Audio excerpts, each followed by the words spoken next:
тайлақ атаңар болбосо дейт. Долондун башына туруп алып, ой, Синзепин, уруксаатпы бияка өтүүгө деп кыйкырмаксыңар дейт. Мына биздин ата-бабалардын кылган кызматы. Казактар келип суусамырды басып алабыз дегенде анда да Тоғызторудан бір түнөбөй келип, анда да кууп чыккан казактарды. Анын оң колу чомоюп атыр, ушекте каза болду. Азыр урпактар ушекте дагы деле бар. Эми саяктардын кызматын айта берсе көп. Анын версиялар көп жүрүп атыр азыр. Тиги Кавказдагы биздин Каба атабыздын намынан коюлгандай бир топ версиялар болуп атыр. Бирок Аристотель жазып кеткен. Именно Искендер Зулкарнай келгенде саяктар эме кылган, каршылык кылып, анан жеңе албагандан кийин Индияга ээрчитип кеткен алдап. Жүргүлө, мен ушунчалык байлык берем деп, Индияга барып, Индиядан Мисирге барып, Мисирден кайта кайрылып келгенбиз. Эми аны мен айткан жокмун, аны биз атабыз бар да, Мамрал деген чоң тарыхчы, чоң молдо киши. Ошо кишиден укканыбыз бар, аны Тоголок молдо деле жазган. Эми жалпы саяктар тиги бул деп бөлүнгөн жокпуз, но бирок ата-бабасынын аргагын козгоп, тарыхын обоснованный, научный детально кылып, Рим империясында тиги греческий эмедей кылып жазып, ушуну обоснованно доказать этиш керек. Ошондо Кыдыр деген киши аксакал бар экен, Искендер келгенде. Ошонун чоң атасы Шыйрак деген периштерди апарып кунга көөп таштаган, эме кунга апарып кырып таштаган. Ошону казактар биздин чоң атабыз деп алыптыр. Адале саяк болчу. Эми мен да моундай 100% гарантия бере албайм, бирок ушундай версиялар бар. Мен көбүрөөк сүйлөп койсом, туугандар кечирип койгула. Жалпы саяктарга мен ыраазылык билдирем.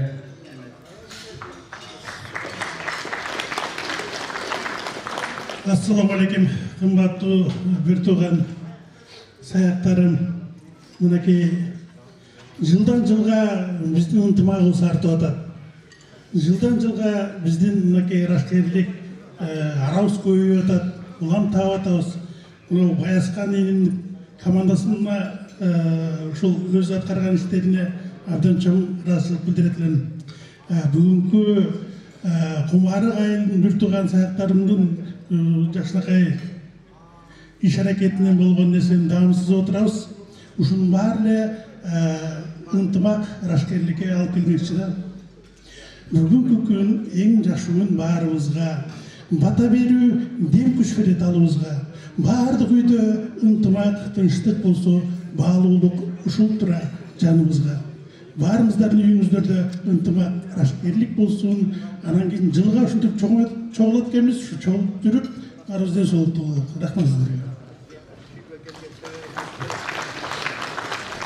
Ассаламу алейкум, саяк бир туугандар. Жакшы келип алыңарбы? Биякта мен өзүмдүн ушу 5 жылдын ичинде жолугуп жүргөн туугандардын баарынан келиптир. Тааныштарды көрүп алып аягында кубанычтуу болуп атам. Эми бул сол жактагылар Бүтбардын, бул райондун несине туугандар. Бияктан мен Ала Буканы, Акталаны, Чаткал, Бүтбардын тени көрүп атам. Айтылбай калса, аны бул кечирип койгула. Ушу биздин быйыл уже 4 жыл өтөт, уже 5-чи жылга кетип атат. Ушу 5 жылдын ичинде ушул натыйжасы ушул да, ушу чогулуп, баарыбыз да ушундай бир дасторконго отуруп, бири-бирибиз менен жаңы таанышып, ушундай эмелер болуп атат да. Бул болсо ошол төрагабыз ушу Байысбек Айтбаевдин иштеген иши да, баардыгын уюштуруу жагынан аябандай мыкты. Муну мен айтпасам деле өзүңөр жакшы билесиңер. Группадан болсо угуп атасыңар, мунун сөзүн жок болуп калды эле, анчырак кичине эме тобо болуп калып. ошондо деле байкалган окшойт. Кандай күнү жок болсо биздин Санжырага чогултуубуз уже токтоп кеткен да. Кийинчи бабайыбыз да бар ошо жалпы саяктын эмеси менен мынакей баягы бутуна турду дегенде бутуна тургуч жерде биздин маңдайыбызда кызмат кылып атат. Мен бу жерде жана айтып кетти, тарыхчылар келди деп Нурбек тууралуу айтты. Ошондой эле Тынчтык Карым-Шакап деген тууганыбыз келип ушул жерде төрдө отурат азыр. Анан сөз берилет го, көрөсүңөр. Ушундай туугандарыбыз келди. Ушундай дагы көптөгөн жаңылыктар, ушундай жыйындар боло берсин. Саяктардын жыйындары. Буюрса, могу 7 областын 6 областын баарын кыдырып бүттүк. Жалгыз гана ушу Ош обласы калды. Ош обласынын да 6 район бар экен. Ошол райондо бир кыдырып келебиз деп көчөгүнө Бишкектен жолуктук элек. Ошондо чечим чыгарды. Ушул жылы буюрса жай айларында же күзгө жакын барып, ошол жактан саяк туугандарыбыздын дагы таанышып, ошолор менен эметкенге келдик барабыз да. Андан кийин дагы биздин жалпы саяктын чогулушу боло элек. Буюрса болот го, эми могу анча-мынча эмелерди бүтүрүп, жумуштарды бүтүрүп алсак, анан кийин Кыргызстандын жеринин баары тең эле жакшы экен, кооз жер. Ошонун бөлөгүн тандап туруп, буюрса чоң жыйын болот, ошого жакшылап катышып бергиле. Чоң рахмат баарыңызга. Чоң рахмат. Өзү суусандуулук Кулчагаштын кара болотунун болгону менен тайлары солто. Тигиле Шадан байкедагы солтобай деп атта. Кайынды да негизи ушул жанагы чекир саяк Санжырасы дегенди көп эле жерден айтабыз го, 42 жылдан бери иликтеп чогултуп жүрөт. Каятасы солто болгондо ушул Санжыра жазып баштап керес калтырып кетип турган. Солтолордун жанагы эчтекпей солтонун Санжырасы деп чоң китеп жазганда. Аксакалдар, сиздерге чоң рахмат. Урматтуу туугандар, мынау жерде алыс жакындан келген коноктор бар. Кабар агентствосунун Санжыра программасынын негиздөөчүсү жана алып баруучусу Тынчтык Карым-Шакап, өзү Көлдүк Мунду суруусунан Тынчтык байке бияка келсеңиз, белгилүү тарыхчы, тарых илимдеринин кандидаты Нурбек Туран, өзү Саруу уруусунун өкүлү Аксыдан Нурбек байке, сиз да келиңиз. Кыргызстанга және Орта Азияга бийлөөгө төзү көрүнгөн биздин ушул саяк уруусунан чыккан Айттын уулу Жоруктан Денис Абжапаров, сиз да келсеңиз. Белгилүү тележурналист, алып баруучу Нарынаев, сиз да келсеңиз. Анан бул жерде дагы Нурдимотиев деген тележурналист бар, ошол саяктын өйдечегинин координатору, ал келбей калды. Сөз Аксакал сиздерден баштасак анда, Тынчтык байке.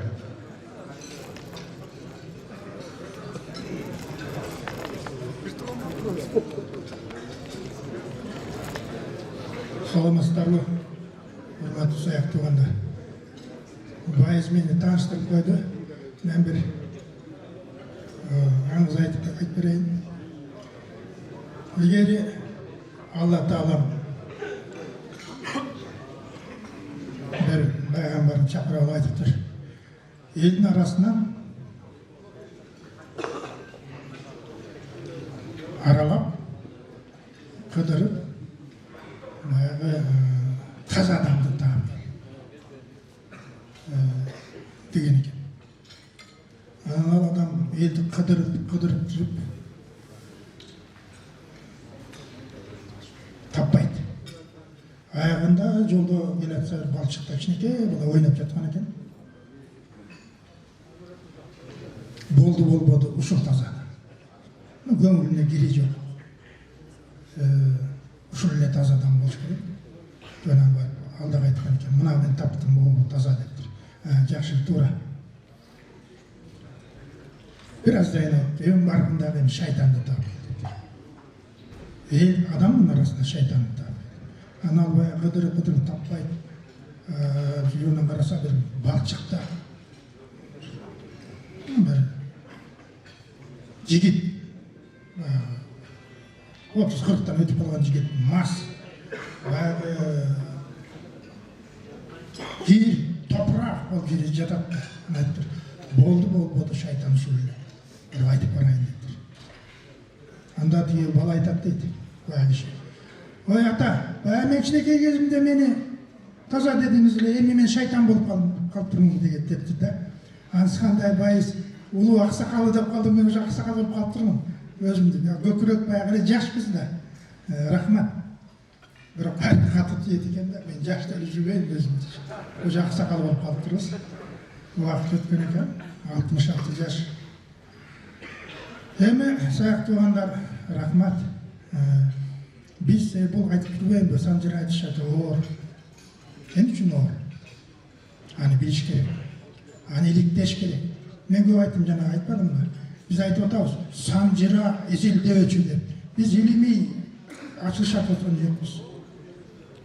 Изилдөөчү деп айтууга болбойт, иликтөөчү. Биз иликтеп жиктеп атпайбызбы? Туурабы? Баланчанын тукуму, баланча тикинчи эле. Ошон үчүн биз жана санжыра иликтөөчү деп айтканыбыз эле туура болот да, биз талаш ушундай болуп атат. Бул абдан оор. Анан бир өтүнүч. Кийинки учурда баягы айтат го, өрдөк жокто чулдук бий дегендей. Биз болсо бир шартпы, эмесин тынчып калсак, биздин балдар чыкты. Саяк кыпчактан чыраган, кыпчактан чыраган, эле уруудан уруу чыгарып атабыз да. Айтайын эми токтотуш керек мунучу. Билген киши айтсын. Муну дагы бир дүйнөгө барганда жооп беребиз. Ал үчүн дагы мындай ойлонуп, толгонуп айтыш керек. Улуу баш менен акыл тазарып, чачың агарып калганда калп айткан болбойт аксакалдар. Мен көп айтам, талаш тартыш болбосун. Азыркы учурда бир кызыкчылык башталды. Кыпчактын арасын, саяктын арасынан да бөлүшүп атабыз. Бир саяктын тукуму эл бөлүшүп атабыз. Эмне кызыкчылык? Араңарда бар, Агзам аксакал келдиби? Мына аксакал келген экен. Муна кандай жаны күйүп атат? Түбү саяк экенин баары билет да. Анан келип ортодон бир кызыкчылык болуп эле бөлүп чыгып атат. Биз андай уруу жок. Уруудан уруу тарабайт. Кыргыздан 40 уруу деп айтабыз. Кыргыз 40 уруудан турат, мен көп айтам. Биз 40 урууга бөлүнбөйбүз. Кыргыз бөлүнбөйт. Ушуну туура түшүнсө эле ар жагы туура кетет. Жана сен айтып атпайбы, кимдин баласысың? Асантан, атамат Ахмат. Мына бул Санжыра. Ар биринин атасы бар, аты бар, бабасы бар, дальше кете берет. Мына бул уже Санжыра, тарых. Ошон үчүн мен айта элем, саяк уруусу, саяк эли, мен ушунчалык ачык айтайын, ушунчалык ыраазымын. Мына 4 жылдан ашып калды, изилде чуркап жүрүп чогултту. Кээ бир жерден мага чалат, тынчтык. Бул деген биз деген бөлүнбөйлүчү деп айтам. Сен бөлүнүп атасың. Сен бөлүн, кыргыз деген ал жалпа. Айттым, айт сен канча тууганың, канча досуң бар. Ашып келсе 100 болот. Мен ушул санча изилдеп жүргөнүм бүтүндөй кыргызыма тууган экен. Барып жерден салам айтышып, кол беришип атабыз. Же туура эмеспи? Биз бирибизди таап кубанып атпайбызбы? Мына ушул жерден изилдеп ата тегин таап, түндүк түштүккө бөлүнбөй атабыз. Мына өзүңөр айтып атасыңар. Ай, саяк деген түштүктүкөн кантип айтабыз эми? Башкача деп туурабы?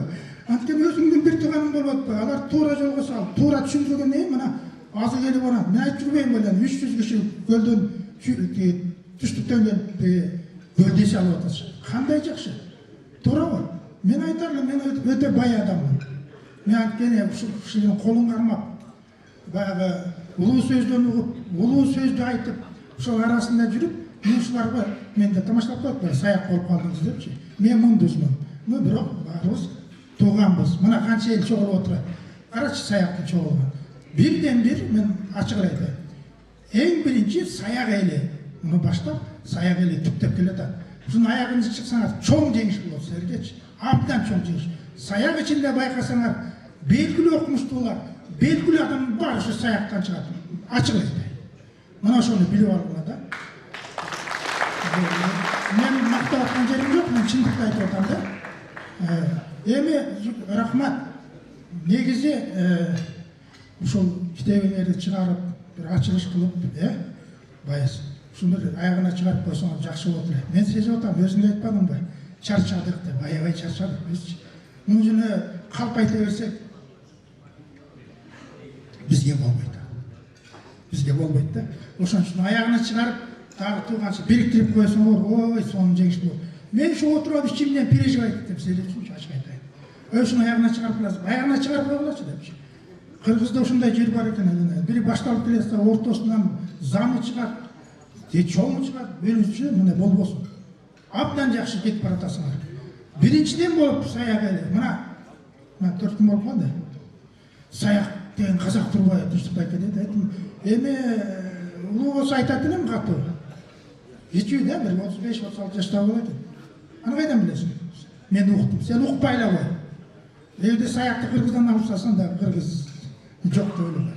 Саяқ бұл ең қырғыздың оролардың бірі, жана ең чоң халық, ел, бүтінді. Бізде ең негізгі бөлік, саяқ. Мына қантып бөлігі жаңа. Рахмат. Қаларым, шындай ынтымақта болғылачы. Ынтымақта болғылачы, елім. Бұл біздің саяқтың батырларын көп жерден көп айтшамыз, көп жерден айтсамыз. Жалам керек осы теманы телевидениеден мен айтып отпаймын, саяқты айтыш қылсақ 5 күн жөнін айтамыз. Ошон үшін айтам, ішіңер улансын, игілік болсын, тыныштық болсын, тоқшылық, моқшылық болсын елім. Рахмат. Рахмат, Қырғыз байке. Қырғызға төзі көрінген белгілі тарихшылардың бірі, бір топ ұруының жана ұлықтардың санжырасын жазып жүреді, тарихқа байланыштырып, тарих бұлағы жана қолжазма бұлақтарымен өзі сары урусунан болот. Нурбек Туран агабызга сөз берелик. Рахмат. Саламатсыңар, урматтуу туугандар. Мына ушул ата бабалардын жолун жолдоп, алардын салтын сактап, мына шашылганды бириктирип, үзүлгөндү улап, мына Байыстан энебиз, Мурат абакебиз, жерде Марат деген энебиз ушу байыркы эзелки кыргыздын салтын сактап, ушу өздөрүнүн туугандарын чогултуп, бүгүн дагы ушунда 4-чү жолку чогулушулар экен. Бул абдан жакшы нерсе. Себеби биз көп жылдардан бери ушинтип чогулбай, тууганчылыгыбызды унутуп, ар кимибиз ар жакта чачкында жашап калган элек, мына чогулуп бири-бирибизди таанып билип атабыз.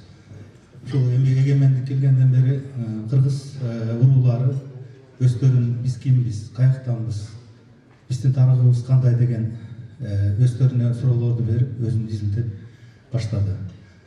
Биздин тилекке каршы биздин тарыхчылардын көбү Совет бийлигинин убагында билим алышып, ошол Совет бийлигинин идеологиясын элге жайылтып, ана моундай уруучулук жөнүндө ал убакта айтылбагандыктан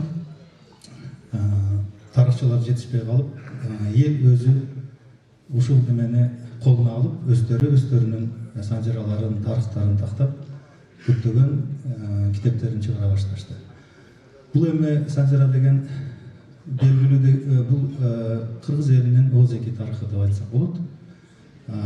Европада илгертен бери эле бул санжыраны жалаң гана дворяниндер жана королдор гана өздөрүнүн ата бабаларын гана жазып келишкен. Жөнөкөй элдер аларга жазганга тыюу салган да. Ал эми кыргыз эли бул бардыгы илгертен бери эле ошол өздөрүнүн санжырасын айтып, өздөрүнүн баатырлары менен сыймыктанып келишкен. Ал эми саяк уруусун ала турган болсок, бул кыргыз элинин түзүп турган уруулардын эң байыркысы жана эң чоңу деп айтсак жаңылышпайбыз. Бул жолду эсеп менен 750 000 саяк бар дейт Кыргызстанда. Бул деген кыргыз элинин 1/3 түзүп турат. Биз дагы тактайлык, биз Фергана өрүнүндө, Кытайда жана башка Кыргызстанга коңшулаш жашаган жерлерде көптөгөн саяк туугандарыбыз дагы эле күн кечирип жашап келишет. Алар тактаса андай көбөйүшү мүмкүн. Бул саяк элинин келип чыгышы байыркы замандарга чейин барып такалат. Окумуштуулардын көпчүлүгү саяк элин бул байыркы сак элинин менен байланыштырып, ошолордун урпактары катары карайт. Мисалы, ошол орус окумуштуусу Аристов дегенге тарзим этсек болот. Керек болсо эстелик кошсок да болот. Себеби ал киши ошол кыргыз урууларын изилдеп, байыркы сак урууларынын урпактары бул Тянь-Шанда жашап сакталып калган саяк эли деп өзүнүн ошол түрк урууларына болгон эмгегинде жазып калтырып кеткен.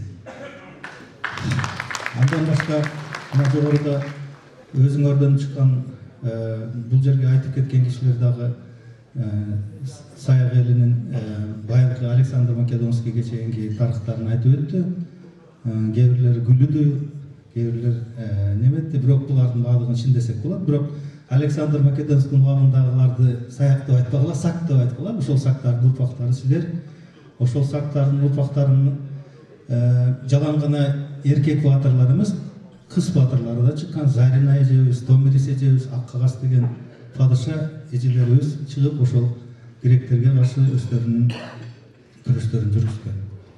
Андан кийин карай турган болсок, ошол кыргыз эли Тянь-Шанга көчүп келип, өзүнүн ушул 40 уруусун түзүп атканда, ошолордун негизинин көбүндө даже ушул биздин Кыргыздын санжаразында, саяктардын санжаразында айтылат, что ушул Фергана өрөөнүн жана Сыр дарыясынын бойлорун ылдыйына чейин, аралга чейин саяк эли жашап турган деп айтылат. Анан ал жерден анан ошол силердин чоң атаңар ушул Байысхан дегенде баштап Байысбектен деп анан таралып, ошол саяк эли куралгандыгын Тоголок молдо жазып кеткен.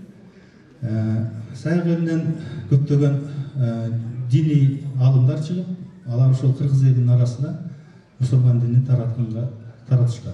Анан жакшы билесиңер өзүңөрдүн санжарада бер жагын айтсак эле ошол Байысхандын бир туугандары болгон 5 молдо. Анын экөөсү Кыргызстанга келип, үчөөсү Казакстанда калып калган. Азыр да ошо казактар менен чогуу жашап келишет. Ал эми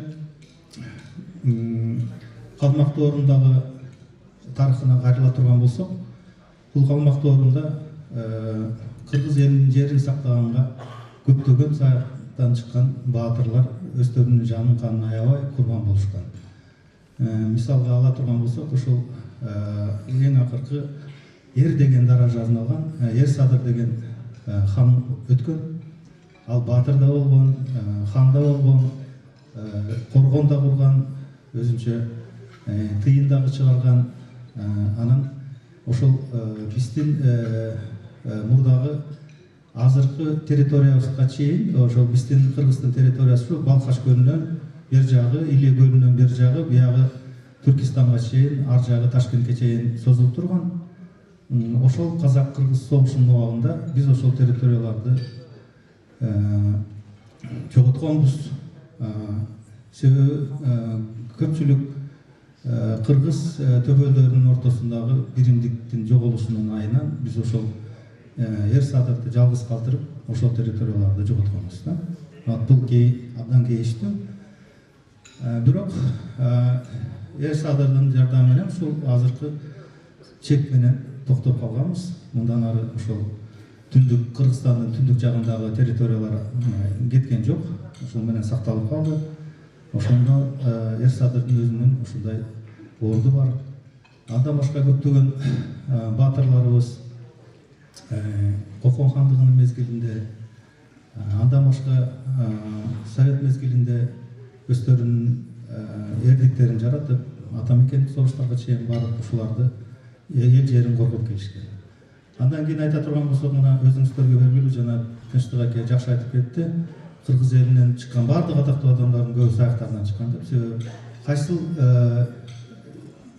тармакты карабасыңар, баардык жерде ошол саяк элинин өкүлдөрү чыгышат. Маданиятта, илимде, билимде, технология, илим немелеринде бардык ошол көбү ошол саяк элинен чыккан атактуу инсандар. Себеби биз өзүбүздүн уруубузду атап жатып, эмне менен мактана алабыз? Ошол уруудан чыккан атактуу адамдар менен мактана алабыз да. Эми дайыма эле ушул саяк бойдон кала бербей, уруудун деңгээлинен көтөрүлүп Кыргызга айландыла. Рахмат силерге. Жана мына жерден Таштыкбекеден Нурбекке айтпады, 4-үнчү жолу ушу Панфилов районунда чогулуп атабыз. Негизи биздин көп жыйналыштар өттү. Мисалы мына Шыкмаматтар баштап, ошол Шыкмаматтын улуу баласы жана Кудаштан Үсен Торбоктунчу ушулар Бокодой барактын санжырасын баштайды деп өздөрүнчө жыйналыш өттү. Мына өткөн жайда Бөлөкбайлар санжырабызды бүттүктөп Комсомолго Семирянга деген пансионатка мамлекеттик катчы Шүймбек Касмаевди чыгарып, ошол жерде жакшы иш-чара болду. Беш ата Кожояр деген жылда чакырышат, 4-5 жыл болуп калды. Садыр экенди 200 жылдыгын өткөзүштү. Кайдулат туугандар 3-үncү жыйналысын өткөзүштү. Акбабак туугандар 2-чи чоң жыйналысын өткөзүштү. Ошентип баштарыбыз биригип келатат да. Негизи 4 жыл болду дедик бе. Анан бул дагы Кудайга шүгүр, кечеде бир чакан жыйналыш болгон. Ошол жердеги коомдук ишмер Эмил Каптагаев келе албагады. Баарыңыздарга салам айтпай ушул срочный иштер чыкканды деп. Чоң рахмат сиздерге. Азыркы сөздү ошол Нарынайып агабызга берсек. Рахмат, биринчи жолу катышып атам. Мына алдыңкылар Нурбек айтып кетпеди, сактар болгон деп. Сактар чыгы чоң аймакты ээлеген, аябай. Анан азыркы генеалогия болот атпайбы, жанагы ДНКлар. ДНКлар боюнча кыргыздардыкы R1 A1 экен, гапло группасы. Индиядагы брахмандардын гапло группасы R1 A1 экен. Калган индиялыктар башка, жанагы каймагы деп коебузбу, брахмандар. Үстүнкү өйдөкү кастасы. Ошолордун баардыгы R1 A1 экен. Кыргыздар мен Будданы Шакьямуни дейт, кээбиде Сакьямуни дейт. Сакьямуни дегени сактарга окшошуп кетип атат. Аны чечмелегендер бар, ошо сактардан келген, түндүк жактан келген деп жанагы. Эми жанагы чоң аймакты ээлеп атпайбы? Сактар деп, скиф деп атайт башкача. Ошон үчүн көп жерди ээлеген үчүн, көп аймакты ээлеген үчүн. Азыр башкырлар арасында кыргыз бар, кыргыз улусу бар. Кавказдагы жанагы эми көмөктарды Кыпчак дейт, Кыпчактан келген деп. Бирок ичинде казак, кыргыз деген аттар көп. Оганстанда жүрөт, башка жактарда. Анан ошондой чоң аймакты ээлеген үчүн кыргыз каганаты жанагы 840-жылы түзүлүп, уйгурлар талкалагандан кийин 924-жылга чейин болду окшойт. 84 жыл. СССР 70 жыл болуп атат. СССРдин көп жашаган кыргыз каганаты. Аймагы 6 миллион чарчы чакырым экен. 6 миллион чарчы чакырым. Рим империясы андан аз экен. Андан төмөн. Жалпы аянты. Зулкарнайнды алып айтып кеттилер, Искендер Зулкарнайын, Александр Македонский. Аныкы да андан аз экен да, кыргыз каганатынан. Ушулай чоң жерди ээлеп аткан үчүн ошол көп жерлерге жашаган кыргыздар. Анан кийин көп адамдар айтып атпайбы, жана миграция деп. Сибирден бияка көчүп келген деп. Менин оюмча антип көчпөй эле, жакта да жашаган, анткени чоң аймакты ээлеген да. Анан кийин жана хундар келип кол салганда экиге бөлүп жарып кеткен. Кээси түндүгүндө калган Сибирде, кээ бирлери биякта Чаншанда калган, ошентип эле бир эл экиге бөлүнүп калган. Анан каяктагы бир эмнени айтышат, көчүп келген, тигиндей болгон деп, көчүп келген дегенди айтса, тажиктер, өзбектер айсылар кийин келгенсиңер деп эле эмете беришет. Көзгө сайып. Анан да бир нерсе, мына Низами Гаджиеве деген болгон. Атактуу Азербайжан өзү, бирок ал кезде жана Персия болгон да, чоң мамлекет. Персиянын эң атактуу акындардын бири. 17-кылымда Зулкарнайын жөнүндө эме жазат. Искендер Намай, чоң поэмасы. Ошондо аягында мынтип жазат. Эми ал баягы ойлоп таап жазганы баягы көркөм. Бирок падышаларга, Персиянын падышаларына насаат катары жазганда Искендер келип Ферганага чейин келип андан кийин Индияга барып, андан ары түндүккө барган деп жазат. Түндүккө барса кыргыздар деген эл бар экен дейт. Ушундай соктаныптыр дейт. Искендер алардын үйүнө барсаң, үйлөрүнө кулпу салбайт экен. Базарда эч ким кайтарбайт экен эч нерсени. Анан бу кандай деп сураса, эмне үчүн мындайсыңар десе, бизде уруулар жок дейт экен да. Кереги жок кулпу салып же башка бир коргоп же бирдемени кайтарып деп эч ким муктаж эмеспиз деп айткан экен. Аны ошону жазып келип, анын аягында айтып атпайбы падышаларга персен, мына кандай болуш керек деп. Демек ошол 17-кылымда жашаган Низами ушинтип элге бүт Персия дөөлөтүнө насаат кылып айтып атат. Мына андай жашаш керек, мына кыргыздардай болуш керек деп да. Биз ошондой бололу.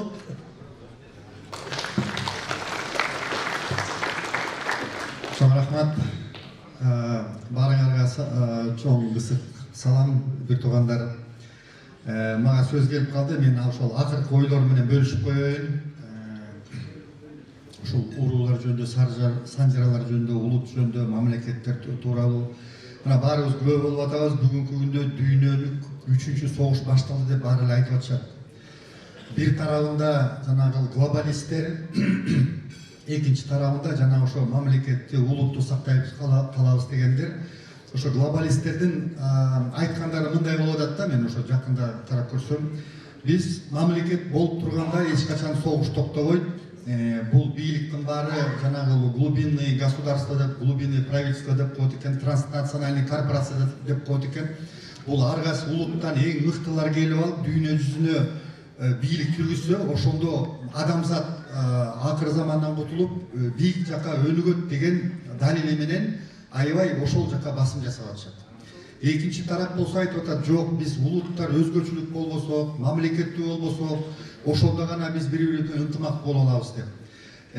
Биз баарыбыз тең эле ошол жанагы мына бүгүнкү санжараны изилдеп атканыбыздын эң бир негизги далили бул биз учурунда ошо бөлүнүп жарылып отуруп, мамлекеттерге бөлүнүп отуруп ушундай акыбалга келген экенбиз.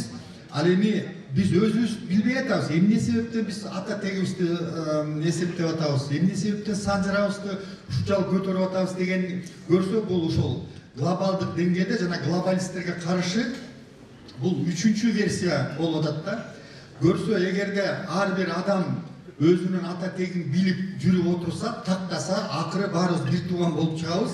Ошондо жанагы глобалисттердин да эмес, жана мамлекетте бөлүнүп да эмес, баарыбыз атабыз бир, баарыбыз энебиз бир, биз баарыбыз Кудайдан жаралганбыз, биз бир элбиз деген түшүнүк ар кимибиздин жүрөгүбүзгө мындай конуп калса, ошондо гана ынтымак болот, ошондо гана бири-бирибизге бир жакшы мамиле менен ушинтип ак досторкон үстүндө бири-бирибиз менен жүз көрүшүп отурабыз деген бир чоң философия болуп атат. Анан менин оюмча биз бул жерден бөлүнүп жарылуу эмес, бир тактоо максатында акыры ушинтип отуруп, ар бир уруу барып туруп, мисалы оң канат, сол канат ичкилик баары эле бир тууган болуп чыгат. Акыры барып эле жанагы кыргыздын 40 ууру бири-бирине бир тууган болуп чыгат.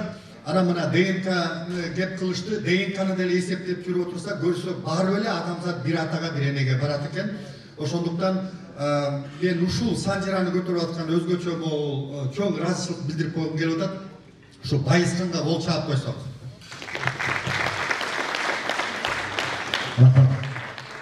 Жамантай мактаса жардам алып кетпейин болбойн. Чоң рахмат сиздерге агалар. Бар орун алып өзүңүздөр. Чоң рахмат. Мындан ыраазычылык билдиребиз. Урматтуу туугандар, Саак санжырасында негизи эң улуу аталык бул Байболот баатыр, Байболот жортулчу Тайманаты менен келген Байболот атабыздын тукумдары бияка чыгып берсеңиздер, Таластан келген, Жумгалдан, ар кайсы жерден келген Байболоттун тукумдары чыга бериңиздер бер жака.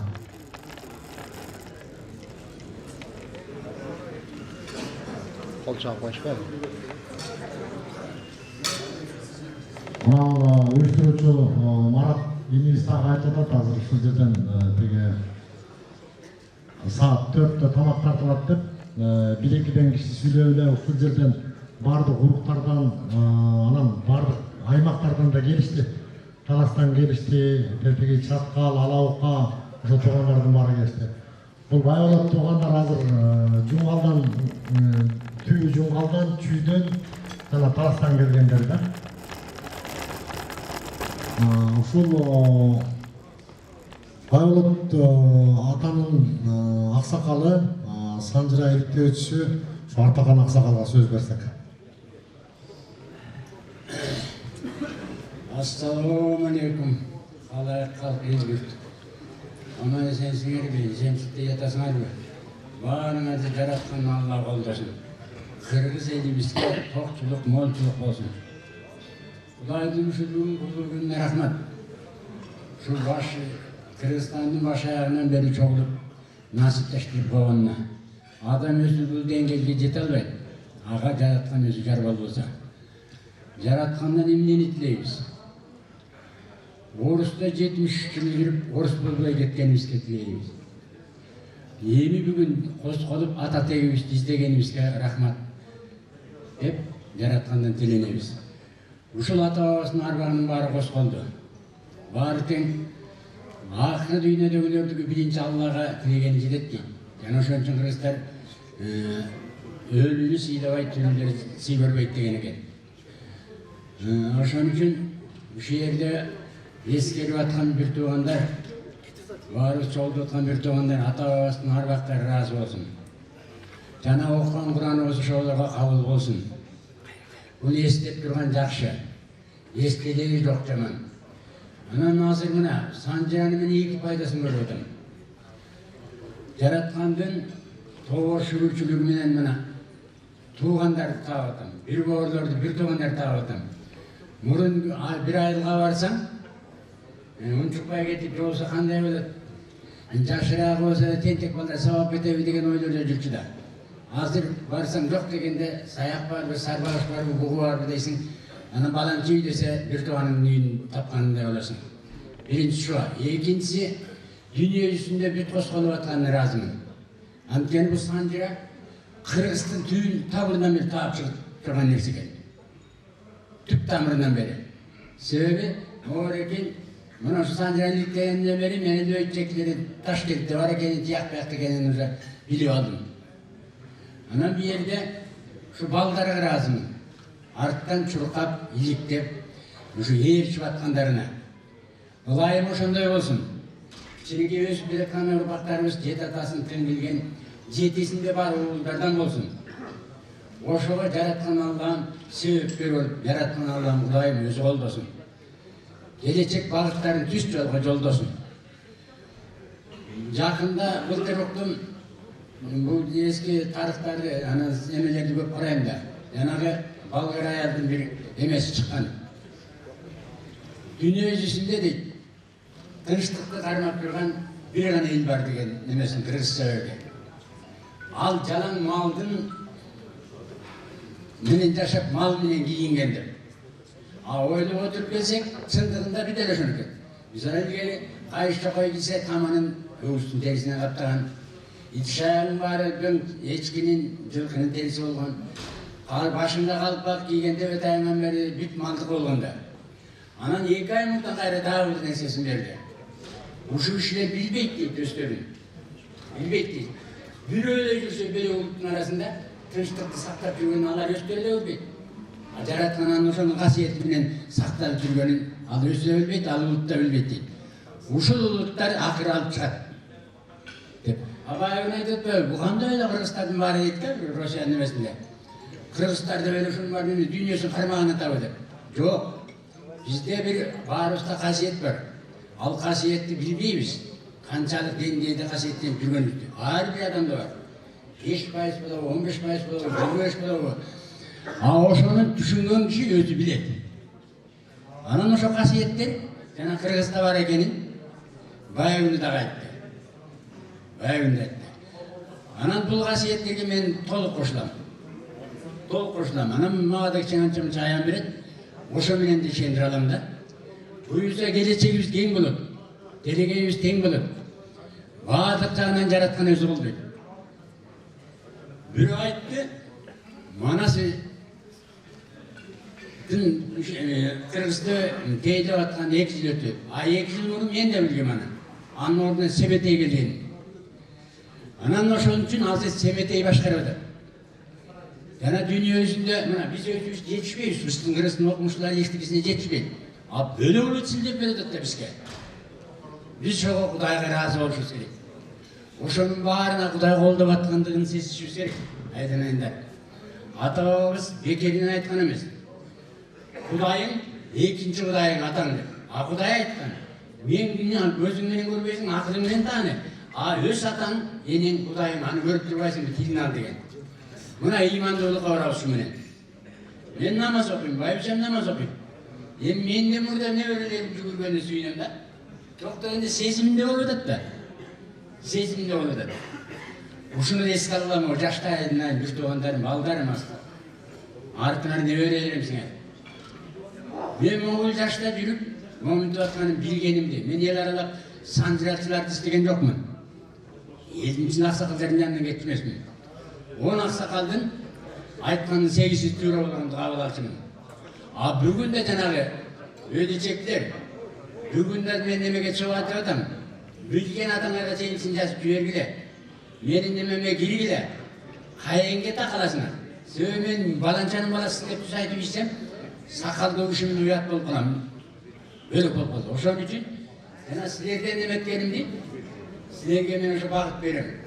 Такал калган жерге могул атаңар болбосун деп көрсөтүп берем. Анан калган өзүңөр чечесиңер. Ушуга келгиле. Эми сөздү көбөйтүүнү ошо. Мен беден эми сакалдуусу мен болуп турам. Ушу менен батамды берейин, андай сөздү берейин. О жараткан, жакамды кармап диленем. Жакамды кармап диленем. Элим үчүн, жерим үчүн, ушул кыргыз улуу калган калк үчүн, бир кезекте дүйнөнүн күн батышын күн кармап турган калк бүгүнкү күндө чачыранды болуп турат. Ушуну жыйнаганга жардам кыл. Ошого демилге өтүп чыккан жаштарыбызды колдо, корго, ушулардын тилегин ишке ашыр. Сакалдуулар ыймандуу, урматтуу бололу, сый көргөндөгү карыларды өтөлү. Майдалап баратабыз. Жаштар эмес, сакалдуулар да майдалап кеттик. Илгерки касиет сактаган сакалдуулар башты биринчи жок десе. О жараткан, ошол эски сартка келтир, ошол эски нукка жеткир. Ушуну өзүңдөн тилейм. Анан элиме бер береке, элиме бер токчулук, молчулук. Элибизде тынчтык болсун, согуш болбосун, аламат күн ушуну арттыбызда кеткен боюнча кайра келбесин. Жакшы эле бөлөгүп караганда биз бир топ турмуштук тарбияны алдык окшойт. Ада кенде биз бир топ башыбыздан оорчулук өткөрдүк. Ошо менен өттүк. Эми асыбыздан торгой сайылып, торгой ойлогон заманга жетели. Ой, Чоң рахмат. Азыр ошол Талас областынын координатору бийдеп койсок, Мурас Сымалиев агабызга сөз берсек, анан калганы жаштар экен дарыбайсыңыздар. Анан бул жердеги ошол Кыдырбай кезде сүйлөшүп, кыска себептерде убакыт арыраак көптөр сүйлөшүп. Урматтуу бир туугандар, урматтуу ушул кумарык айлыгын саяк туугандары, бир туугандар, ушул жерге ата-бабаларга Куран окутуп, ушунчалык чуркап, ушунчалык эл, ушунча элди сыйлап, ушунча немет аракет кылып аткандарга миң мерте рахмат. Туугандардын арасында ынтымак арта берсин. Бир туугандарыбыз көбөйө берсин. Азыр карап отурсаң, Кыргызда баардык уруулар өздөрүнүн туугандарын таап, ынтымак кылып ушинтип атат. Жана бир туугандар айткандай, саяк уруусу ким кандай айтат билбейм, мен ошо 40% деп ишенем. Арабызда ынтымак болсун, жакшылык болсун, Аллам жар болсун, манасын атабыздын касиети бизди колдоп турсун. Мындан ынтымагыбыз арта берсин, көбөйлө. Анын ичинде бир ооз айтып кетким келет. Камчыбек ажы, Мураталы ажы, мына Байыскан жаш болсо да ушу бизге баш көз болуп жүрөт. Ушулардын мээнеттери ушунчалык чоң. Ушуларга да Кудай жар болуп, бизге командир болуп жүрө берсин. Ушул баарыбызда жакшылык боло берсин, той боло берсин. Ынтымагыбыз мындан да күчөп биз дагы көбөйөлү. Чоң рахмат. Мурас байке Таластан баштап 4-5 киши болуп жатыр. Сиздер тармаңыздар, аз Кыдыр байке сүйлөсүн, анан көп эмелер да. Ошон үчүн кыска-кыска сүйлөйлүк, аны тилек айтып чоң рахмат. Ассалаумағалейкум, армаңыздар, бір туғандар. Жақшынақай еш бақшалат бір құмар туғандар. Бардыңызға рахмат.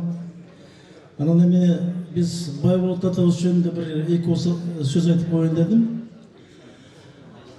Байболот атабызды бөтөшүп жүрүшөт, Байболот жортулчу деп жүрүшөт, анан өйдө чекти деп жүрүшөт да.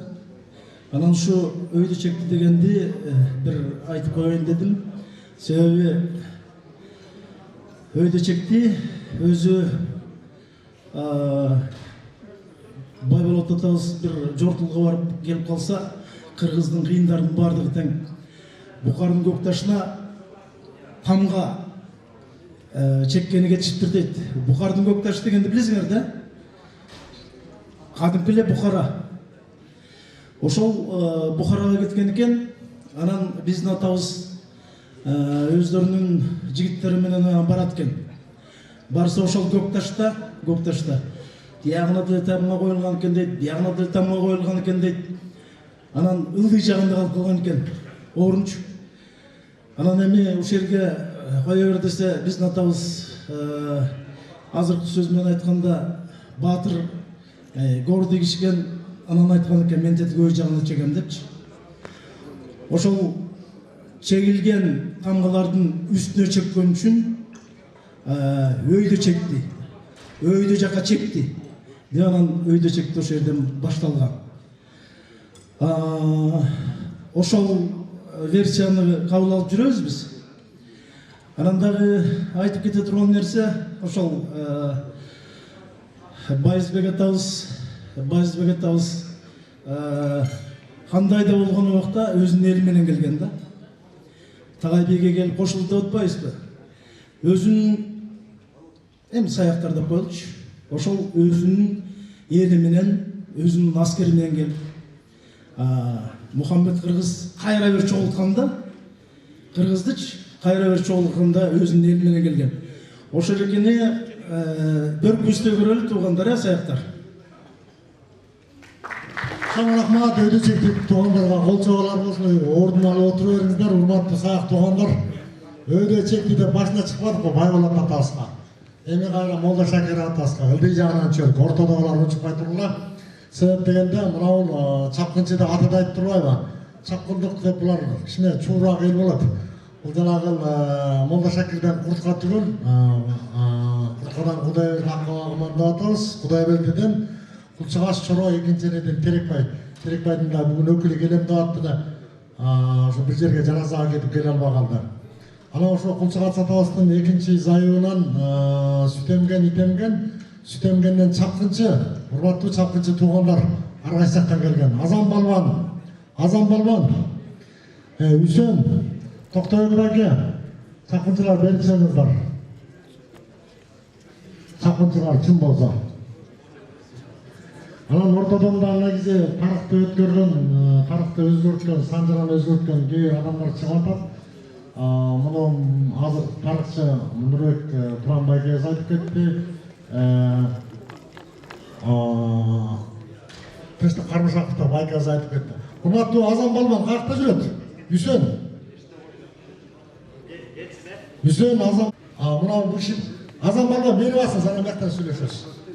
Мына бул өзү ушул Панфилов районунун тургуну, Түү Маргундук Чалдыбар айылынан. Мына бул киши Азан Балбан, саламдашып болдук, салам алейкум.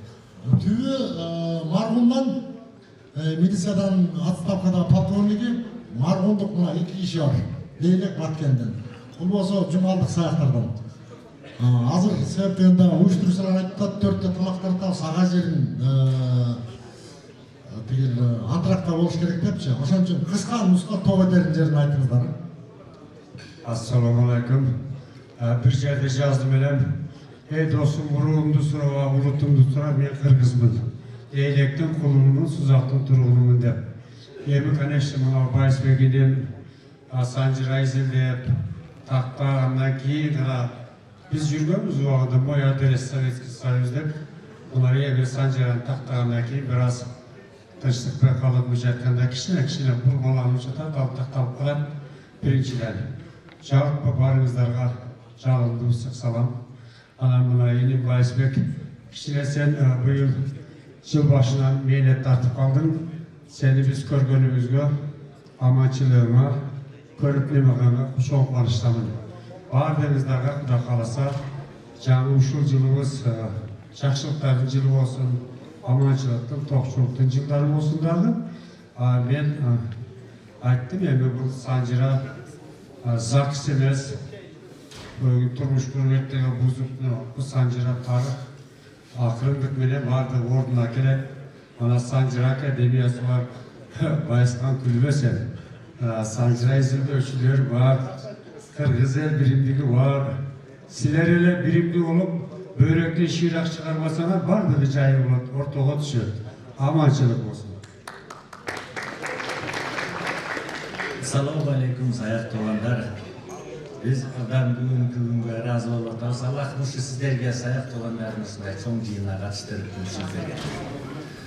Мен болсо Жумгалдан келдим. Жумгалдык sayaq туğандардын ичинен чапкынчы урусунан. Биз мынакей уругунан Азамат Көпөдө биз чапкынчы туğандар дагы биз дагы бул sayaq атага чейинки чапкынчы туğандар биригип ынтымак түзүп, Санжирабызды жазып Kurultay ötkөрүп жүргөнүбүзгө бир топ жыл болду. 11-жылдан бери ошондой туугандашып келатабыз.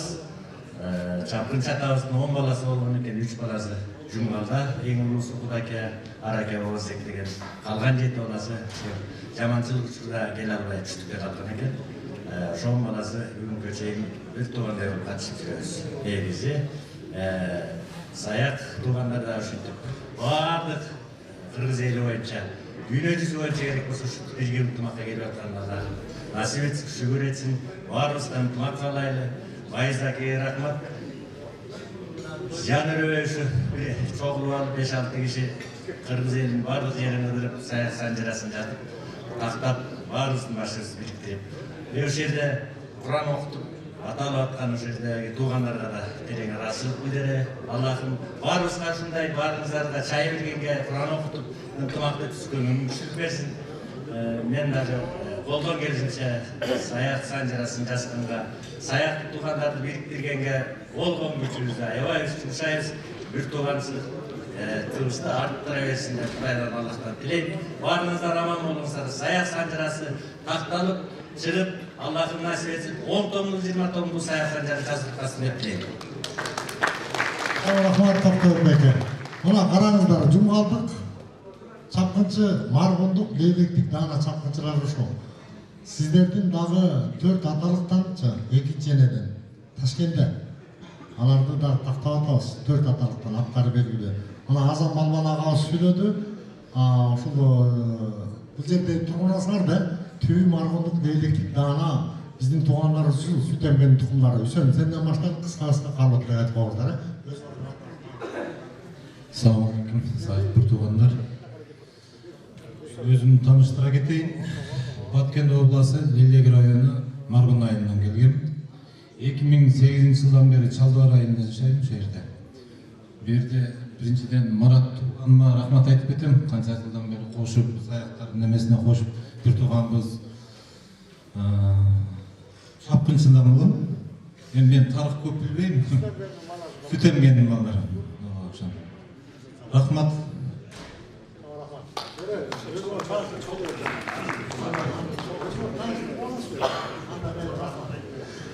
Bagı Аксакал сүйлөдү, биздин агабыз сүйлөдү деп жаш балдар уялып атышат. Чоң рахмат. Себеп дегенде Марат дагы айтып атат ошол тамактар турат, ага жерден антрак болот деп Марат сөз өзүндө.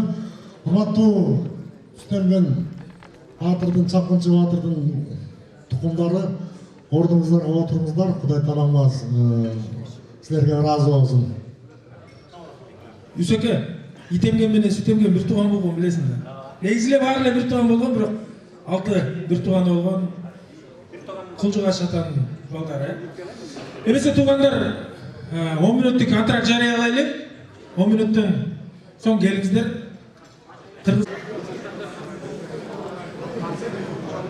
Кыргызда айтат эмеспиз, сөздүн кыскасы аркандын узуну жакшы депчи.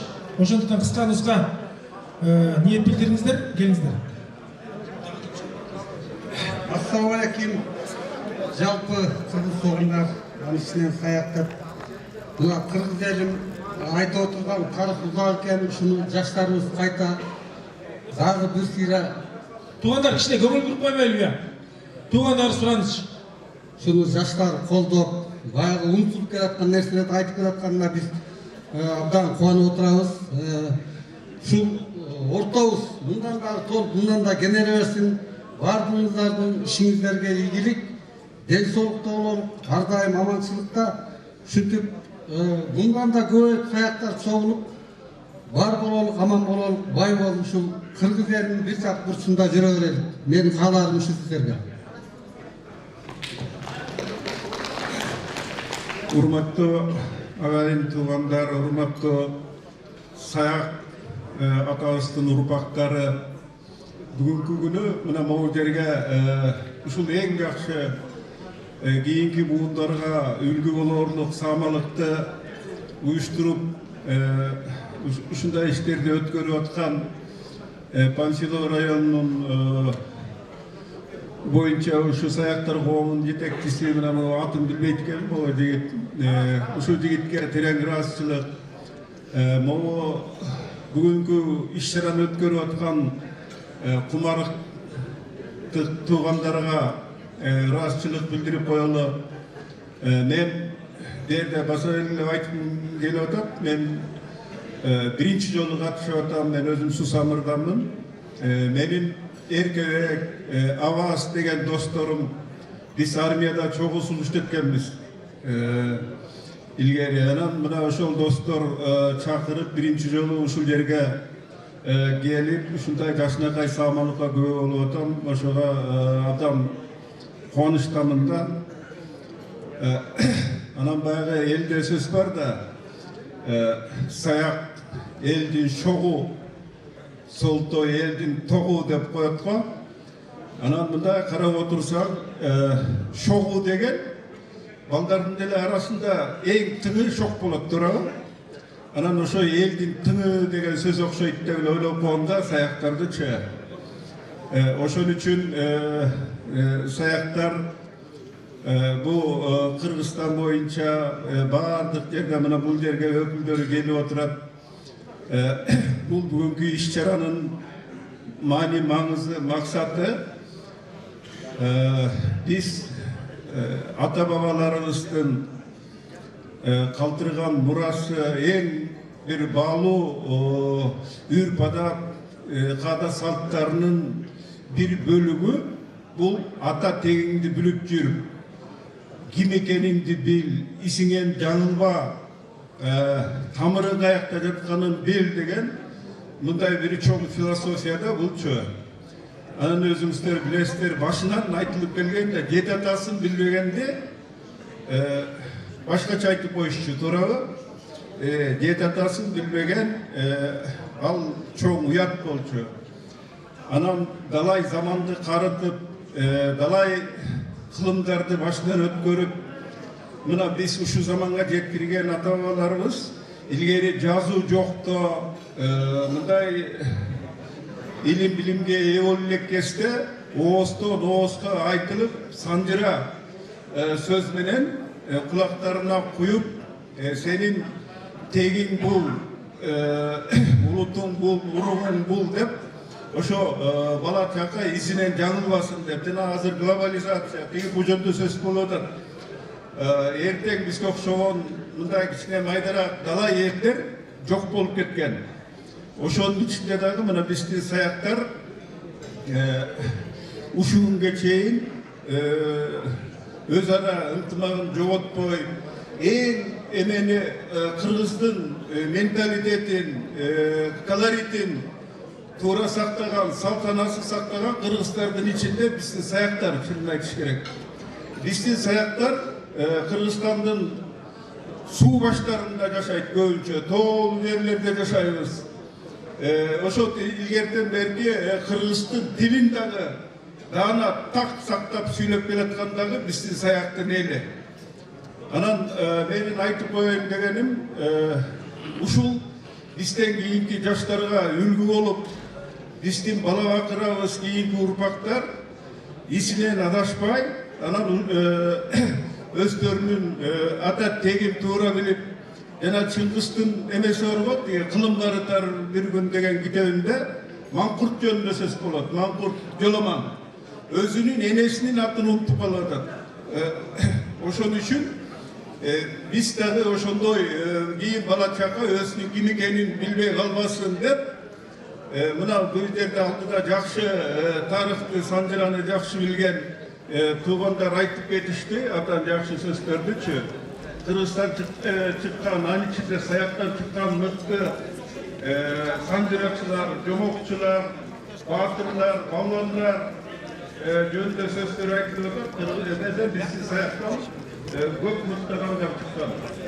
Анан эми дайыр жолу ушул жерде отурганда уюштуруп аткан жанагы тойдун уюштуруучуларына терең ыраазы кылып, саяктын жигиттери, саяктын кыздары намыстуу болгула, ынтымактуу болгула, бөлөгенге үлгү болгула, ушундай иш-чаралар көбөйтүп турсун. Баарыңарга ден соолук, ынтымак, ийгилик каалайт. Assalamu alaikum. Saygıdeğer ailemde gelgen konaklar, kalbim oraya şurada. Benim ayetmektim gelip, ben şu Cumhurbaşkanı sürekli bizi Sancıraçlar milletlerine karşı razıçlık konusunda Allah razı olsun. Biz bugün şu Fatih rayonu ciddi duaga öztük desek bolakta, üstü bizde bugün Kırgızistan'ın bardıq yerine gelip iş yerde Bata duasını berip atat. Kırgızlarda bir жақсы söz var. Ardaq razı olmayt deyt, birinin işi düşpeyt deyt. Bugün şu uyuşturucu komitetine, uyuşturucu orkan jigitlerge, kumartlıklarga Allah'ım sizlerden razı olsun. Әрқайым кем болуңуздар. Айтып кете турган нерсе эмне? Бүгүн şu биздин тарыхчылар менен санжырачылар бизге өтө чоң мотивация берип кетти да. Биздин ата тегибиз ким экенин, биз негизи саяк ким болгонун, Кыргызда bir жақсы сөз бар да, түбү түздөн түгүлбө дегенчи, ошол бөреки жерде отургандардын баары түптер экенибизди бүгүн тактап тастыктап отурабыз да. Кандай баатырлар чыкканын, кандай ушундай биларман кишилер, кандай профессорлор, академиктер чыкканын. Эми Кыргызыбызда жақсы сөз бар да, ынтымак бар жерде ырыс бар дейт да. Аллах Тааланын убадасы бар. Кайсы жерде дейт, кайсы бир коомдо. Ынтымак, биримдик болсо дейт, ошол жерге дейт ырыскыны жаңгыр жаагандай жаадырып дейт. Перде Алланын астында алсызбыз баарыбыз дейчи. Эң биринчи ушу жакшы ой жүгүртүү да амалга жараша акыбал берип коет экен да. Амалга жараша акыбал деген эмне? Мурун бири-бирибизди тууган экенибизди билбей жүрсөк, азыр биз жакындан туугандаша баштадык. Мурун бир айылда болсок, район бириктик. Райондон область биригип отурабыз, областтан бүт Кыргызстандын башын бириктирип отурабыз ушул жерде. Ушул амалыбызды түздөп алсак да эң биринчичи амалды. Урматтуу туугандар, алыстан келген туугандар, Чаткал, Алабукар, Аксы, Тоңузторо, Базар Коргон, алыстан келген туугандар чыгып бериңиздер. Чакынчалар жана чыгышкан. Тургулай.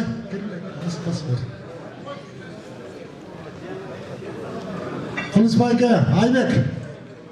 Тез-тезден келгиле. Анан кечке сүйлөп жатып алып, кыска-кыска 3 кишиге сөз берилет, тамак жегиле.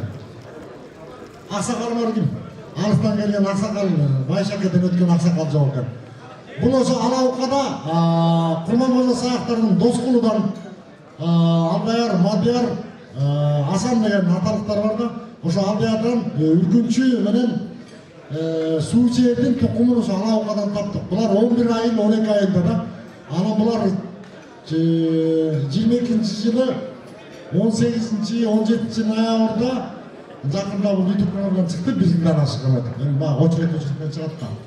Булар өздөрүнчө жыйын кылышып, ошол Жалал Абад областынын бардык районунан чакырышканда сөз сизде. Assalamu alaikum, Kırgız tuğanlarımız. Naul Farklı rayonunda şunçalık elge uyuşturup çay verip sizlerge rahmat. Biz sizler 4 yol ötkürdüsüler, biz emeği 3 yol başladık, birinde yol ötkürdük. Анын деле биз өткөргөн жокпуз. Бизди кошпогон. Мен өзүм доскулуу болуп туруп, кыргыз болуп туруп, өзүм издеген жокмун. Мени издеген киши Баяскан. Мурат аке, бажы. Ушулар кишилер барып, бизди уюштуруп, туугандарыбызды табыштырып, ушуга келдик. Рахмат. Анан ынтымак бекем болсо, ыйман бекем болсо, ийгил өзгө бирок бир аз аракет кылыш керек. Кудай буюрса, мындан кийин дагы чоң аракеттерди кылабыз. Жакшы иштеречебиз, элибизде журтубузда тынччылык, ыйман береке болсун. Чоң рахмат, ошо Алабуга районунун координатору Осмон деген агабыз бар, ошонун уулу. Өзүндө көп булар чоң бойлуу келишет экен. Эми сиздер таарынбайсыздар, Тоңуз-Торого сөз берелик, Аксыга сөз берелик. Тоңуз-Торо коомунун төрагасы Кылычбек байке Нусуповго. Координатор Айбек Сентимеловго Кылычбек байке сөйлөсүн. Тамағыңыздар татты болсын. Құдай Таала ушундай жакшы күндөрдө жолугушканга насип этсин. Чынын айтканда биз бирибиз тааныбаган адамдар элек. Бизди мына духубуз, рухубуз бириктирип отурат. Саяк атанын руху бириктирип атат. Баарыбыз саякпыз деп. Ошону уюштурган эңгичилердин уюштуруучу топко чоң рахмат, башында Байсканга чоң рахмат. Кудайым силерге бейсоолук берип, ушул кылган ишиңерди оң жолго баштап, ушундан жазбай, ушунун аягына чыккыла. Мен жанагы эмедеги жаздым, анча-мынча тынчтык аксакалдар айтып кетпедиби? Ортодон бөлүп жаргандар да чыгып атат. Ошолорго Кудайым нысап берсин. Ошолорго эч убакта алдырбастан аягына чыгышыбыз керек. Анан биз саяк уруусу айтып атат, кыргыз элинин 3/4 депчи. Эмне жагыбыз менен биз саяк болуп дактаныбыз керек. Ушундай ынтымагыбыз менен, айкөлдүгүбүз менен, бириминдигибиз менен биз элден дактанып турушубуз керек. Мен ошону каалайм, ынтымагыбыз болсун. Чыкырганда сый, келгенде сый дейт. Мына алыс жакындан келип атат. Караңыздар, биз Тоңуз-Тородон, Чаккалдан, Аксыдан, барлык жагынан. Ушунун баары мен ойлойм туугандык көпүрө менен келип атат. Жанагындай духубуз, рухубуз бириктирип атат бизди.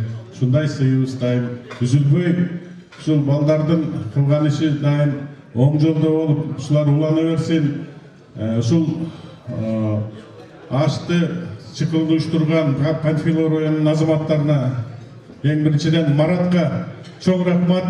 Мен де ушул жерден экинчи жолу келип катышып атам. Ушул жөнөлгө бардык жерде ушундай улана берсин. Чоң рахмат. Аксы районунун саяктарынын бии координатору Атакозу деген агабыз бар. Бул Чоро саяктан биз барганда эле санжыраларын тактап коюп тур. Сөз сизде.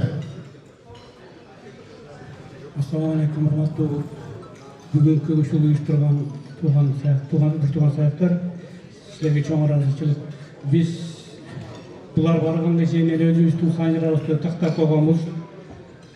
Жамболоттун ырысмендеринен кеткен Алдаяр, Сүйүнбай, Эсиркеп. Бүгүн биз ошону тапшырып кетем. 95% бүткөн, 5% тиги Токтонова Егенбаев калаган бүтүрүп коем деди. Ошондуктан бүгүнкү кылган жөрөлгөңөргө чоң рахмат. Бардык саяктар дайыма бирге болойлук, ынтымактуу бололук, бар болойлук. Мына Токтонова сага тапшырып койдум. Ичинде эмеси бар, флешкага жазылган, схемасы түзүлгөн. 95% бүткөн. Рахмат бүгүнкү чайыңарга. Рахмат, мен Байсканмын, Токтонова эке тиякта. Базар Коргон районунун өкүлү, ошол Базар Коргондун эң башында Кызылүңкүр деген бар. Ошо Акка атанын урпагы Абдымолдун байке. Бул Бишкектен негизи, бирок ошо туулуп өскөн жери Кызылүңкүр. Медицина илимдеринин кандидаты, ушул агабызга да сөз берсек. Рахмат. Байскан баатыр рахмат. Биринчи айталым ушул бүгүн аябай жакшы күн болуп атат. Биздин ушул саяктардын чогулушу болуп, албетте бул саяк болуп баарыбыз бири-бирибизди таанып, бири-бирибизди билип туугандашып жүргөнүбүз эң жакшы, бирок баарыбыз кыргыз экенибизди унутпайбыз, бөлүнбөй бүт эле кыргыз элине кызмат кылып жүрөйлү баарыбыз. Анан жогоруда көп жакшы сөздөр айтылды. Кыргыздардын келиши боюнча, чыгып келиши, саяктардын чыгышы боюнча сакелер деп атат, скифтер деп атат. Эми негизи бир жакшы илим бар эмеспи, генетика деген медицинада. Ошол генетика боюнча илимдер изилденип атат азыр. Аягына чыга элек. Ошол жерде акырын изилденип келсе, кыргыздар ким экени, кайда жашаган, кай жакта болгон, ошол баары такталат. Мен ойлойм, кыргыздардын жерден айтып атпайбы, биягы Балкаш, биягы Түркмөнстан мындай деп чоң территорияда айтып атат. Кыргыздардын өзү негизи жери андан да чоң болушу мүмкүн да. Себеби айтып аткан себеби мен өзүм кызым эле Америкага барып, жанагы генетикасын изилдетип көргөн да. Ошону көргөндө түндүк түштүк Америкадагы индейцтердин баарынын гени, ошо менин кызымдын генine окшоштугу бар экен да, бир 10%ден ашык. Получается, что түндүк түштүктөгү индейцтердин, Америкада индейцтердин дагы түк ататеги кыргыз болуп чыгышы мүмкүн да. Ошондуктан бул келечектин максаты, келечектин иши деп ойлойм. Анан бизде могу чогулуштар боюнча, Санжара чогултуу боюнча айта кетсек, бул жерде Байыскан Баатырдын аябай эмгеги зор. Анын ичинен акыбактардын Санжарасын чогулткан биздин Нурдин инибиздин дагы эмгеги аябай чоң. Эми Кудай буйрса мынакей 20дан ашык том болуп саяктардын Санжарасы чыгат деп атат. Бул эң чоң нерсе, эң жакшы нерсе. Мисалы мен өзүм 33 жашка чыкканга чейин саяк экенди билген эмесмин. Атам, чоң атамдар айтышчу эле, сен акыбаксың деп, бирок ал саяк экенин айтышпаган экен. Неге деп, жанагы еврейлер улутун жашыргандай кылып саяктар дагы убагында жашырса керек да. Анан акыбакмын деп жүрчүмүн, ошо 33-кө чыкканда ошол жерде бир саяк менен дос боло калып, ошол айткан, сен саяксың деп. Ошондон бери саяк болуп жүрөм. Анан ушинтип чогулганыбызга, бизди ушинтип чогултуп чай берген ушу Панфилов районунун саяктарына чоң рахмат. Аман болгула, ден соолуктуу болгула, 15ден ашык айыл ушул жерде саяктарды уктук. Бул эң жакшы нерсе. Мындан ары дагы биздин Саяк Санжарасы фондунун иштери ийгилик боло берсин. Байыскан Баатыр, Нурдин акеси дайым ушинтип чогулуп жүрө бергиле. Ушу силердин артыңарда мынакей биз туугандарыбызды таап, туугандар менен катташып, мынакей керек болсо ошолардын астына чыгып сүйлөп атабыз. Иштемеге ийгилик боло берсин Байыскан Баатыр. Баарыбызга ийгилик, ден соолук, дайым ушинтип чогулуп жүрө берели. Чоң рахмат, орун алыңыздар. Бул жерде Чоро саяктан Акталардан да келген эми. Биз баа жакын элебиз, ошончо сөздү кыскарталык. Айбек бул Тоңскоронун бий координатору Санжара боюнча. Саламатсыздарбы. Мен өзүм жөнүндө айткым келген жок. Мен былтыр Саяк Санжарасы боюнча Чаткалга барып кыдырып, мындаймен алалка менен барып келип, дос болуулар деп азыр Байыскан экен тааныштырбады. Барсак биз негизи основном бул түндүк тараптагылар көбүрөөк билбейбиз го. Көрсө тияка барсак чек араны полный эле саяктар кайтарат экен, мындайданчы. 12 айын саяк бар экен барсак. Мына өздөрү келип кетишпедиби? Ошолорго миң мертебе ыраазычылык чындыгындачы. Чек араны мындай жылдыртпай ошол жерде төшүн тосуп тургандарына рахмат сиздерге. Чоң рахмат. Баардыгыңызга чоң рахмат. Уюштуруучу топко анын башында турган ошол Панфилов районунун координатору Марат Карбазовго ыраазычылык, ыраазычылык. Чоң рахмат. Алла ыраазы болсун. Рахмат Байыскан ага. Отуруңуз, орындуктан орун алып тамакты жеңиздер. Тамагыңыздар таттуу болсун, кымбаттуу бир тууган саяктар. Мына бүгүнкү иш-чаранын автору деп Панфилов району, анын ичинде Кумарык айылын аталып атат. Ошол эле бүгүнкү иш-чараны уюштурууда салым салган ар бир айылдын өкүлдөрү ушул жерде отурушат. Ар бир айылдан акча чогулуп келген, тыйын чогулуп келген акча каражат. Ошону баса белгилеп айта кетпесек болбойт. Баардыгыңыздарга ыраазычылык билдиребиз, туугандар. Кудай буйрса эми бул бизде салт болуп калды, кыргызча салт. Орусча жана жаңы эме менен терим менен айтканда эстафета болуп баратат. Анан ушул жерден талкуулап атабыз. Кийинки мындай биз географиялык неме менен айтканда Чалдыбардан башталган биринчи. Анан Чалдыбар парт съезди айылы болду, анан Ортарык, бүгүнкү күндө Кумарык катары менен келатат да айылдарчы. Эндиги жылкыны ушул жерде кичине талаш жүрүп атат. Эндиги жылкыны биз алат элек деп ылдыйкы зонадан Доктурбек чоң ата айтып атат. Бизге бериңиздер деп, мына көрдүңүздөрбү, Кудайдын кулагы сүйүнсүн. Biz өткөзөбүз деген туугандар четтен чыгып атат. Жок деп Телмандан Арген деген байке чыгып атат. Арген байке барсызбы ушул жерге келип койсоңуз? Biz өткөрүшүбүз керек, катары менен биз келатабыз деп келип коңуз. Анан Доктурбек байкен аксакалды таап, бөкөңүздөр бир кеңешип келиңиздерчи, тураңызчы. Негизи төрдө отуруп, төрдө. Кудайдын кулагы сүйүнсүн, абдан сонун, жакшы болуп атат. Мынакей.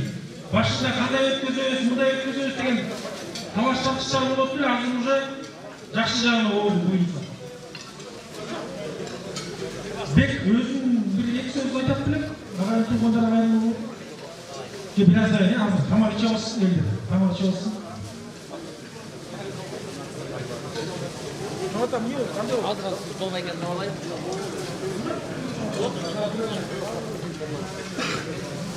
Ne koydu çoğundan? Armasanız. Yakali verir.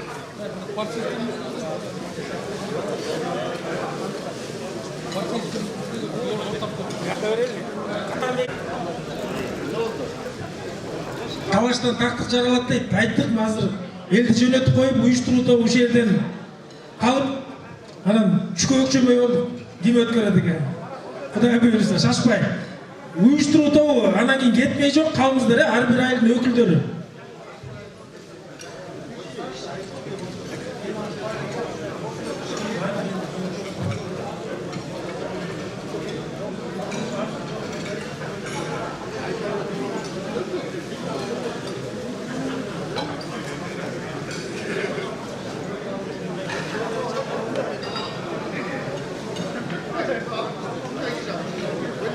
Деп коет эмеспи? Мынакей учагдагы биздин зыйлуу коногубуз, кадырлуу коногубуз Санжыра программасынын негиздөөчүсү Тынчтык Карымшаков агабызга уча тартылды. Тынчтык байке, тамагыңыз таттуу болсун. Учагыңыздар даамдуу болсун. Сизге рахмат келип бергениңизге. Ар дайым келип бизге жылымандай тартуулап туруңуз. Ар дайым бизге жакшы Санжыранын жакшы сабактарынан өтүп туруңуздар, келгендериңизге рахмат. Кана дагы ниет билдирем деген аксакалдар барбы ушул жерге чыгып бир сөз айтам деген? Жергиликтүү аксакалдардан келип бериңиздер, ушул жерге тартынбай келип чыгып ниет билдирип алуу тилек айтам дегендер. Бу көбүн келип тетияктан касиеттүү Сабыркен тууну сөз айтпаса болбойт го. Кесип коюңдар, могу алып сүйлөп атам. Армаңыздар, алай туган, ынтымагы артсын. Көп сөз бар, ортодо.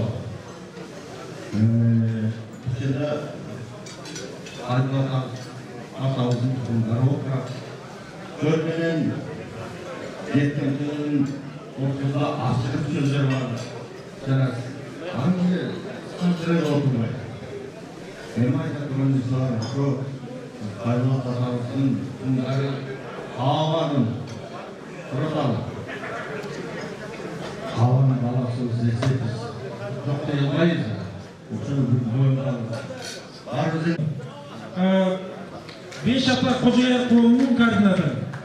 Bu жерде oturgan bolsa биздин чоң атабыз Көлдүн Чырпыксы айылынан келген Шыкмамат Саяк чоң атабыз Камчыбек чоңта. Мен сизге коеюн. Ассаламу алейкум дагы. Урматтуу чөйгүк саяктар, Панфилов районунун саяктар, сиздерге Алла разы болсун. Азыркы сүйлөп өткөн аксакалыбыз Беш Ата Кожояр деп коет, Шыкмаматтын Кожояр деген баласынан. Садаракен Тукмулу bir aябай кубанычтуу иш болуп, анан кийин бүгүн өзү сүйлөйүн деп сүйлөп бербедиби? Бул киши ошол биздин Шыкмаматтардын эң чоң аксакалы жана уюштуруучусу болуп эсептелет туугандар. Дагы жол таанышып болуңуздар киши менен. Биз болсок Байыскан болчу, биз мени таанысыздар да. Эми азыр биз дагы бир жолу Куран окуп коелу.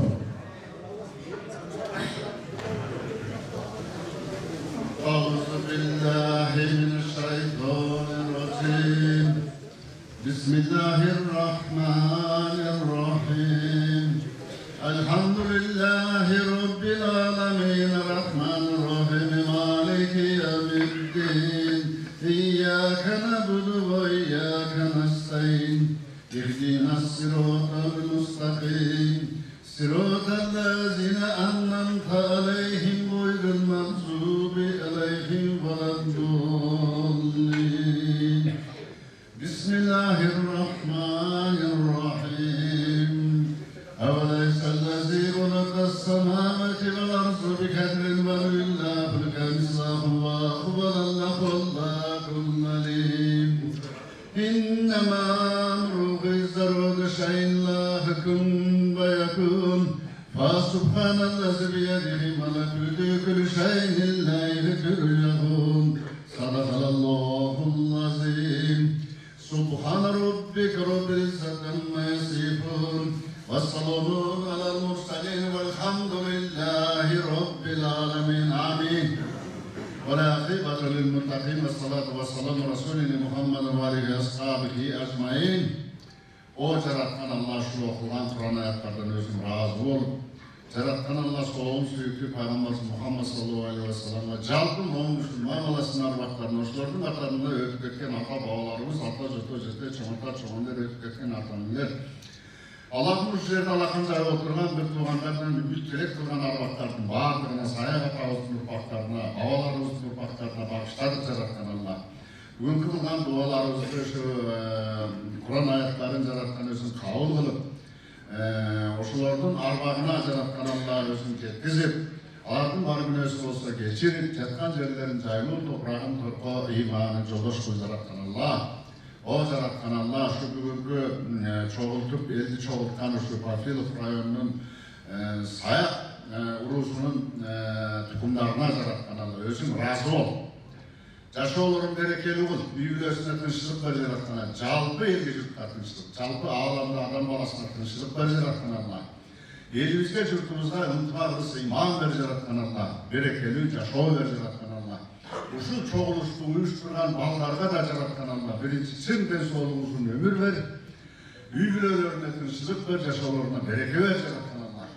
Rabbana atina fid dunya haseneten ve fil ahireti ve qina azaban nar. Bir rahmet ya Erhamer Rahimin. Amin.